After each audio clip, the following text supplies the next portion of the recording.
Smile please. இதுக்கு நீ சிரிக்காம இருந்துக்கலாம். தங்கமையிலே மாமா என்னடா இது? முருங்கைக்கீரை மாமா. என்னால உதுந்து கிடக்குது. ஆமா மாமா, எல்லாம் நேத்தே வாங்கிட்டு வந்து வச்சிட்டோம்ல. ஃபுல்லா உதிர்ந்தா இப்படிதான் வருது. அடடா, குச்சியோடய விழுந்துருச்சா?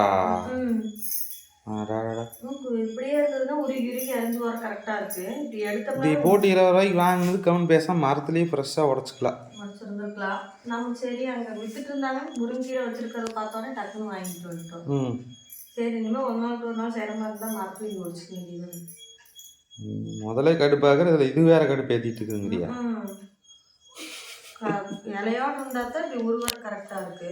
ஆமாம், சும்மாவே கீரை கிழக்கு லேட் ஆகுது. அவள் எப்படி இருந்து சரி முடியலன்னா விட்டுருண்ணே, நான் 2 கட்டு பொறிச்சிட்டு வந்தா அது விட்டுறேன்.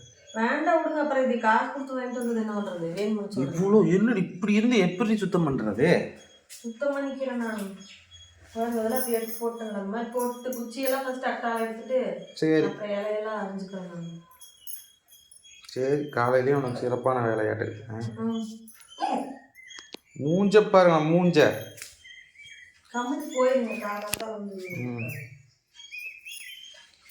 Smile please. இதுக்கு நீ சிரிக்காம இருந்துக்கலாம்.